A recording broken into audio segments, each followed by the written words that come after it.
Hi, this is Josh with the Recklessly Skeptical podcast, and This is Matt. And this is Joe. we have a guest on today. His name is Derrick. I'm going to let him introduce himself. Hey, I'm Derrick Draper. Grew up here in Midvale, Utah. Born and raised in the Church of Jesus Christ of Latter-day Saints, or the Mormon religion. I felt like we were going to go into prayer right there. I say these things in the name of Jesus Christ. Amen. Yeah, No, exactly. Oh, God. Yeah, Get out of my head. it's funny because I never really believed it. I think when I was growing up and I was hearing all the stories, I never had that moment of like, aha, it's true. You know, I never felt that at all. So when I was about 16 or so, my dad was finally like, you know, if you don't want to go, don't go. That's fine. I love your dad, by the way. He's a great guy. My dad's the best person. Yeah. He's better than you. Anyway. He is a good guy. He really is. Anyways, so I know Matt and Joe, and I've met Josh a few times, and have since. I think we've all become good friends. Matt and Joe, family friend for years and years and years. Long time. Yep. And so, yeah, they wanted to have me on. Here I am. Right on. Well, we're glad to have you're you. here. We're really happy that you're here. I'm excited. I remember when you were just a wee little boy, and me and your older brother were running around being crazy. And you were And just I was like, oh, just God. shaking my head like, you kids. Yeah. Yeah. He really was. You damn kids and your music. And so we're on today talking on this segment about there were some changes to the Mormon Church, or the Church of Jesus Christ of Latter-day Saints, that was Amen. made last Thursday. So Thursday would have been the 5th. And it includes some changes to their handbook for layman priests and layman church leaders. And it talks about updates specifically towards LGBTQ individuals, and it talks about what the children of LGBTQ people are. And this has been all over Facebook in Utah for the last couple of days. Social It's media been pretty shitstorm. annoying. It's been like you go to work, you hear about it, and you hear points of views and everything. And what's funny, too, is most of the time I hear a lot of people like, they believe more like us, but they're like, oh, who cares, whatever, the Mormon church ain't real, whatever, don't listen to it. But, Yeah, they can have their beliefs. yeah, but And whenever somebody's told me that, I just tell them, yeah, and they'll say they have the right to their beliefs, and I say, yeah, and I have the right to tell them it's fucking bullshit. yeah, and so do neo-Nazis in the Ku Klux Klan. They have the right to their belief, but does it make it right? No. Yeah. So let's get into the changes specifically. Okay. So they have a church handbook, again, for layman church leaders, which are like bishops, because there aren't any real paid clergymen. But so bishops, state counselors, so forth and so on, which may all sound foreign to you. So if you have questions on how the Mormon church is structured or what that's like, you can definitely leave a comment in the comment section, and I'll be happy to address them. Under serious transgression in the handbook, they added especially sexual cohabitation as far as transgressions that are needing disciplinary action. And it also talks about disciplinary counsel is mandatory. And if you don't know what a disciplinary counsel is, it's essentially where you meet up if you're a member of the church and you aren't just going to take the probably wise route out of it, that you do talk to a group of men who decide whether or not you're worthy to still have your priesthood and your membership. And it added are in the same gender relationship. So that's the second change. And then the third change. And also just to give some fair point to the church is that they've always considered sexual immorality a sin that's worthy of that counselship. So if you cheat on your spouse, if you're even in a same sex or in a heterosexual relationship, that would still be worthy of that counsel. So it's not like they're specifically drawing out there. Now, the biggest change to the handbook is in section 13 or section 16.13. And I'm going to read that verbatim. And this is where the real issue has been popping up in Utah. So children of a parent living in a same-gender relationship. A natural or adopted child of a parent living in a same-gender relationship, and really it should be same-sex, but I'm going to ignore that. Whether the couple is married or cohabiting, may or not receive a name and a blessing. A natural or adopted child of a parent living in a same-gender relationship, whether the couple is married or cohabiting, may be baptized and confirmed, ordained, or recommended for missionary service as follows. A missionary president or stake president may request approval of the first office or the office of the first presidency, so the main leaders of the church, to baptize and confirm, ordain, or recommend missionary service for a child of a parent who has lived or is living in a same-gender relationship when he is satisfied by the personal interviews that both of the following requirements are met. 1, the church accepts and is committed to living the teachings or to live the teachings and doctrine of the church, and specifically disavows the practice of same-gender cohabitation in marriage. And 2, the child is of legal age and does not live with a parent who has lived or is currently living in a same-gender cohabitation relationship or marriage. So basically, Josh, what I want you to do, explain it in layman terms, exactly what it's saying, and then also to where it says the child will not receive a name or a blessing. Please explain to our listeners exactly what that means, because receiving a name in the Mormon Church is basically the only way you can get to heaven. I think CNN sums it up pretty shortly, and then maybe Josh can go into more detail. Yeah. Okay. So CNN, their article, and I'll give the author in a second. It says a new Mormon church policy considers church members in same-sex marriages as apostates, whose children will be barred from baptism and church membership unless they disavow same-sex unions. Yeah. So yeah, that's basically it. They won't be able to get to heaven unless they disown their parents. Yeah, and Mormon heaven is different than normal Catholic heaven. Yeah. Just so you're aware. There too. is no hell in Mormon heaven. There's just 3 levels of heaven, or 4. Yeah, there's. There is. I don't want to. I really don't want to spend much time on it because it's a fairly ridiculous perspective to hold. But yes, there are different levels in heaven, and it's really more of like an afterlife, and the one that you care about is the one with God, which is the celestial kingdom. So just so you kind of have some reference point to go to. But what's more important in my perspective is, because I again think that afterlife is a ridiculous perspective, because I don't think any of us are going to heaven or hell or whatever after we die. The more important part is the effect that it's going to have on living people, on real living people. Yeah, that's the main issue. And so what this looks like in the church is when you're born, you're a little baby, right?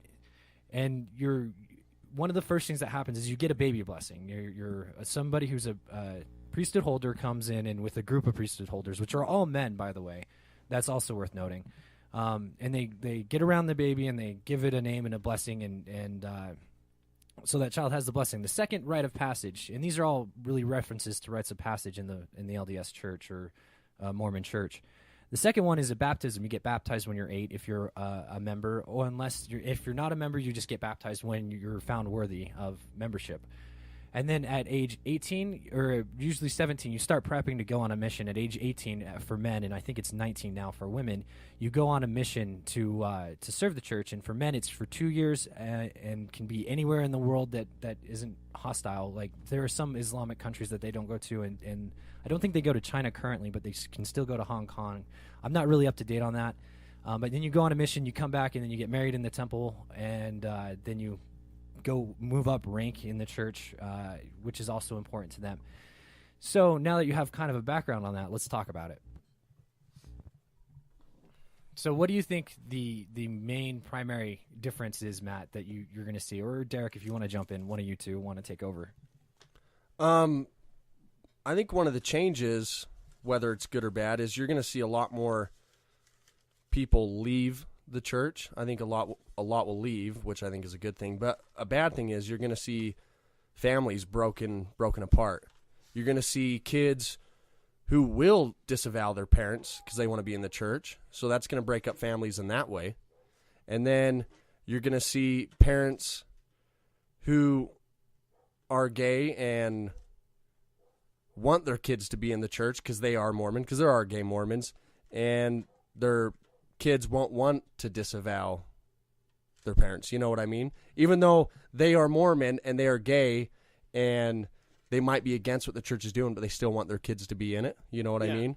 Their kids won't want to do. It's just, I don't know. It's just going to cause a lot of problems. So also too, you got to think about this. So me and my ex, we have a child together, and we both have our child half the time, half the week. And we have done this for many, many, many years. And we are both very civil with each other. And then also one thing we do is we do not talk crap on the other parent in front of the child. We try not to ever do that, because what happens is you have a child. The child knows subconsciously, they've done studies, that the child sees their parents as they are one half of each of their parents. A child sees that.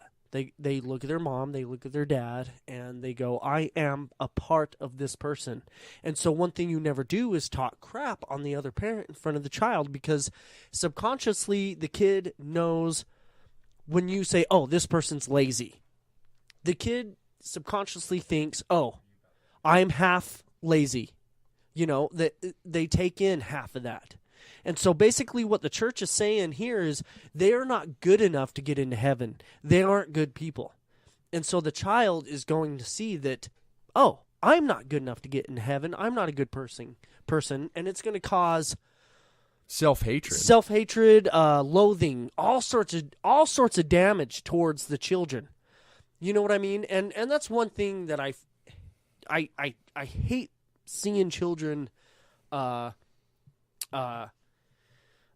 don't know. It's damaging, and I hate seeing that sort of thing. Yeah, I really do. It's it just makes me so mad. I don't even know what else to say. It just makes me livid. And I think that it's also, so I don't know if you guys grew up in a predominantly Mormon area. Actually, I'm pretty sure I know that Matt and Joe don't. I don't know if Derrick did. Oh yeah, I did. Okay, so as far as what I see also happening is that now the children of same-sex couples is going to be more ostracized than they already are. Yeah, at school and everything like that. I can easily see all the children who do go to church together, and then looking at, oh, there's David over there. He would go to church with us, but his parents are gay. So he can't even go to church with us even if he wanted to. Bullying, all that stuff would happen. Absolutely. Yeah, and I know that, and this is something that's regrettable about my past, is that I was extremely Mormon in high school, and there were times when I acted bigoted towards people who either chose not to go to church or chose not to be active members of the church and so forth and so on. I would hang out with them less. And again, I tried to be as inclusive as possible, but if someone wasn't interested in going on that path, I was fairly exclusive towards them. And that was until I was 18 and kind of had some realizations about life and myself. There was one story that came out yesterday that I saw. This guy kind of wrote his story on Facebook. He had 2 children with his ex-wife. They were Mormon. He came out as gay. They separated. He still has a good relationship with I want to point out that happens all the time with Mormon men. They're so common. Yeah, it's extremely common. Yeah. So they separated. They still have a good relationship. He is now in a relationship with another man. And his ex-wife still wants to take their children to the LDS church, and he's okay with that. And he he's accepts fine. it. And the thing is, he has the kids on the weekends. Yeah, so he has, part custody or whatever, and now because of this new church rule, it's totally messing up his family. His ex-wife won't be able to take their kids to church. And well, the thing is, I read in the article, he and his partner they were taking the kids to church. That. Yeah, he was taking them.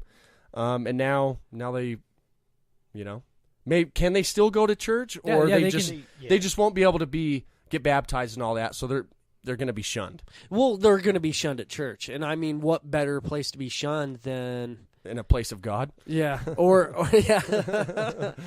And what's funny is most people don't know this. They have certain stakes and stuff. So when you do go to church, you're going with your neighbors and you're going with people you go to school with and everything like that. So you're basically going to be shunned by your community, which is extremely harmful on the kid. So you're a kid, you're still going to church, your parents are gay, they'll take you to church, they're trying to teach you moralities or whatever the fuck reason you go to church for. I know, I don't even fucking know why you go to church. But anyway, you go to church to learn the stories of this, that, and the other. And you're trying to fit in, you're trying to be part of the community, and they're gonna fucking shun you right there. All the other kids are gonna be getting baptized, and you're gonna be like, well, I want to be baptized. Nope, sorry, your parents are gay. Your parents are immoral. Parents are bad, and so that's one thing they're pointing out to the parents, and then also the parent. So, and it goes back to like a regular divorce couple and stuff. You never point out the flaws of the other parent in front of the child, or even if they're not divorced, you never do such a thing because the child will take those flaws onto themselves subconsciously and stuff. And so this is going to cause so much damage to a child's psyche. It's ridiculous. And I think it's our job to point that out. I know people, oh, well, you're atheist, you're not part of the church, you have no reason to fucking say any of this or to care. But you know what I do? I am a bigot against bigotry. And, I'm sorry. And I do want to give some clarifying points or ask Joe a clarifying question. When you say shunning, you don't mean, I don't think that most members would consider what they do overtly shunning or being overtly malicious. I think that the shunning that you're talking about is going to be by children and also somewhat subconscious. Well, yeah, by the children, the shunning may be overtly bullying. I could see it go both ways. Some kids might. I can see some parents doing it too. Yeah. You know what? I've known Mormons my whole life. I grew up in Mormon family. Technically, I was a Mormon for a while. I can see parents doing it too. I can see adults doing it. You know what? I know people who couldn't get jobs because they weren't Mormon. You know what I mean? It's ridiculous. It's, oh my God, man. I'm telling you. No, it'll happen by the parents too, and the leaders, especially the leaders. Some of them, yes. Oh yeah, no. Oh, you can get baptized, but your parents are gay. Don't you ever turn out gay. Yeah, no. When you're 18, you can be baptized, and that's fine. Yeah. Or you can be gay when you're 18, but you can't be part of the church. I remember when I was like in Scouts, you know, because the Scouts still the meetings are at the church for Scouts, and the Scouts is open to anybody in Utah. In Utah, the church is closely related to the Boy Scouts. So we had a couple of kids who were Catholic, but they still went to the Utah, or they went to the church, the Mormon church, to specifically go to our Boy Scouts meetings, and we were like, and we always kind of stayed away from those kids. We didn't really, I mean, we were encouraged to accept them and do things with them more. Yeah. But it didn't happen as often as you would think. And we always kind of gave them the stink eye a little bit. At least I did. I know I did. Yeah. Some of the other, well, because they weren't Mormon. They weren't Mormon. I didn't see them very often. They were strangers, you know. Even if they show up to the meetings, they're still strangers. They're still weirdos. You're not seeing them on Sunday. And I remember having those thoughts and being like, well, I don't know if I should feel that way, but you do. You just kind of instinctively have those feelings. Well, that's the thing. As a child, you were told by your Scout leaders and your Mormon bishops and your Mormon leaders that, hey, these people are not Mormons. Yeah. They're not like us. But they still have the same rights as we do, like to join our little Boy Scout club. And so, instinctively, that's the thing.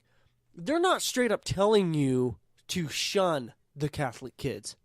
But, in a sense, they are shunning the Catholic kids because they're not a part of your church, they're not a part of your little group. And so, as a child, you're going to react to that subconsciously and dramatically. It comes down to tribalism, just like everything. It really in does. group, out group. Yeah. They're not like us. They might not say they're not like us, so be mean to them, but they are going to, in a way, teach they're not like us. And therefore you're going to react. Yeah, especially the children, you know. Oh, they're not like us? Blah, blah, blah, blah. And the way the Mormon church is structured there is that all of the age groups are separated, and each age group goes to a certain class, and that same age group is in the same group of Scouts. Yeah. And so every Sunday you're seeing them, but then on that one day that all the Scouts meet, then the other couple of kids show up, and so they're not like, you know, they're not in the crowd, you know. Yeah. With the LDS side of things. So I want to jump to a different aspect of this, and that's with so in Utah, and I don't know if I would need to look at more statistics, but I know that from the statistics that I've seen, that 40% of homeless children are LGBT or Q. I thought it was around 50. It may be higher. Again, I wish that I had more statistics on hand to well, yeah, a lot of them are quote. getting kicked out of the house. The second they come out, oh, I'm gay, the parents are like, see ya. Yeah, and it's awful. This is going to, I have the feeling that this is going to make it worse. And the reason why I think that this is going to make it worse is not only is your kid gay, now you're gay or lesbian or whatever sexual affiliation that's not hetero. So when you then look at that kid, you now know that inability to be heterosexual is going to affect your grandchildren as a parent.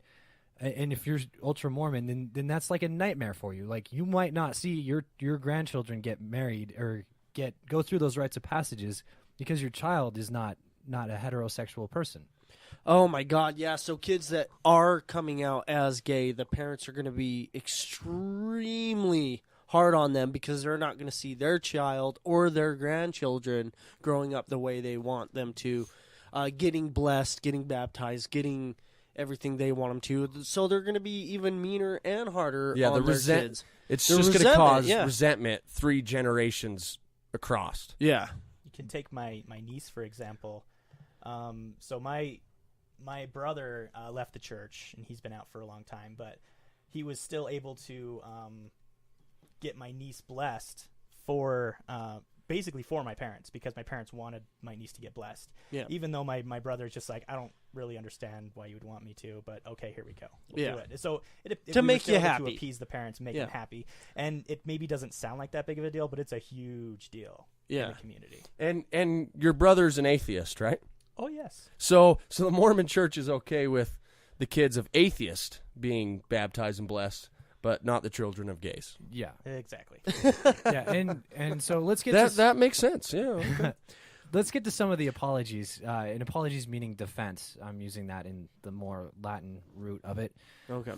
Some of the apologies that are coming from members of the church or the church themselves. Supposedly this is coming out of a place of love. Other apologies that I've heard on social media is that it's to not allow lawsuits because if you're creating that much strife in a family, you might be open to lawsuits. They also compare it to say it's not that bad. This is what polygamy, people coming out of polygamy have to go through, or people who are coming out of Muslim families have to go through, or even the Chineses. Yeah, the Chineses. And then it also is supposedly breaking up families. But first off, I want to get to something that my brother. So this is personal to me. Said you don't believe in God. You're a heterosexual cisgendered male. Why do you care about this issue? So I think me and Matt have talked about it enough for Matt to fairly represent my perspective. So I'm going to let him talk. First of all, I just want to say I can have an opinion on whatever the hell I want. Yeah, it's fucking America. So yeah, if I see bigotry or harm, or even if I don't see that, I can have an opinion on whatever the hell I want. And this is causing harm. If I know a gay couple, which I do, and have gay friends, this affects them, and that affects me. Yeah. So I'm going to stand up and say something about it. And that's and you know what? It's the same thing. Yeah, I've heard. Why do you care? Why do you care? Yeah. I don't understand why everybody cares. And it's like, so. It's a cornerstone of the community. Yeah, it really is. Yeah. I'm like, let's say you see some guy running down the street beating up black people and minorities and Mexicans and stuff, and you're just like, you're not well, black. it's not affecting me. You're I'm not white. black. Why should you care? And it's like, well, you're seeing violence. You're seeing violence. You're seeing damage from one person to another. You're seeing them cause harm. It is your job to care. You should fucking care. You need to stop it. Say something. Let people know that you're not okay with it. Find out who else isn't okay with it and speak and talk about it. Knowledge is power. Let people know that you see something that shouldn't be happening and say it. And then more people will say it. And then more and more people will say it. And then the more people who are saying it, the more it'll become... what word am I looking for? The more it'll become... Institutionalized? Distasteful or whatever. Oh, yeah, the opposite. Yeah, and then it won't happen anymore. You know, it is if you see something wrong and harmful, it's your duty to say something. It really is, and if you can stop it, you should. Yeah, and so we can care about demographics that we're not a part of. Just because I'm a cisgendered white male doesn't mean that I can't care about civil rights. It doesn't mean that I can't be a feminist, and it doesn't mean that I can't care about my friends who are LGBTQ. And even if I didn't have any friends, I can still see where people are going to be ostracized and harmed because of decisions that people are making. Yes, exactly. So let's talk about the so there's the lawsuit scapegoat. So if you're tearing up families, one of the ways out of it that they're saying is that, if the church is breaking up, causing harm, or telling children to disavow their parents when they're still children, when they're under 18, which is the reason why it's supposedly at 18, you have to wait because it'll cause lawsuits to happen. Well, I think there's a very clear reason why those lawsuits might happen is because you're obviously being a jackass and causing harm to people. Yeah. And a sad thing is, you ask a Mormon, do you think homosexuality is immoral? And, they will say yes. And once they say yes, it's almost a conversation stopper. Because there's nothing really you can say that's going to convince them that what they're doing is wrong if they think homosexuality is immoral. Yeah. And it's only immoral because it's a sin in the Bible. Right next to thou shalt not eat shrimp, thou shalt not eat ham, thou shalt not wear cotton and polyester. It's a ridiculous... And right next to slavery is good. Yeah. Yeah, but it's more recent than that. I mean, the church leaders with official doctrine have said homosexuality is wrong. So that's something that current church prophets, quote unquote, hold. But I'm sure where it stems from is from the Bible. And that's one thing that a lot of them will say it's not coming from hate. But where is it coming from? It's coming from doctrine. And where is that doctrine coming from that that they've recently put out? Most likely from the Bible. And if you read Leviticus, God hates gays. You can read it and tell he very much hates them. He hates a lot of things. So it is definitely yeah. coming from a hateful place. God's that creepy boyfriend. He really is. Or the annoying guy at the party. Yeah. Yeah. So Jim we've got Jeffries. 2 minutes left if we want to put in some final thoughts. I don't know. What are you thinking? I don't know. I mean, what are you thinking? I don't know. What are you guys thinking? Derrick, what are you thinking? For me, overall, I'm not terribly surprised that all this has come out. I think they've always kind of had this stance, and now it's in a book, an official. So, but I'm not I woke up, I heard the news, and I was like, oh, okay, Sounds about right. Yeah, and then when I heard about the kids, I was like, oh, well, that's kind of fucked up. Yeah. Hold on here. Let's start reading these articles. Yeah. Oh boy, this is bad. Those poor kids, Yeah. And then all of the stories of the families that are seriously already being affected by it. Already. Yeah. There's one girl who is just about ready to go on her mission, and she lives part-time with her dad who's gay. Yeah. And now has to go through all of this rigmarole and not live with her dad anymore part-time to even get accepted to go on a mission now. Yeah. Yeah. And because we are close on time, I just my final thoughts is as fucked up as the shit that the church put out is, and as harmful to people as it is. I mean, it's their choice. At the end of the day, they're harming themselves, but it sucks that they're harming a lot of other people just to hold on to some bullshit doctrine that doesn't really mean anything in the end. Some Bronze Age shit. I agreed. Grow up. Yeah. So, all right. It's the 90s, man. Get with it. So again, just to remind you guys where you can find us, we're Recklessly Skeptical on YouTube and on Spreaker. We will be opening up to new channels soon.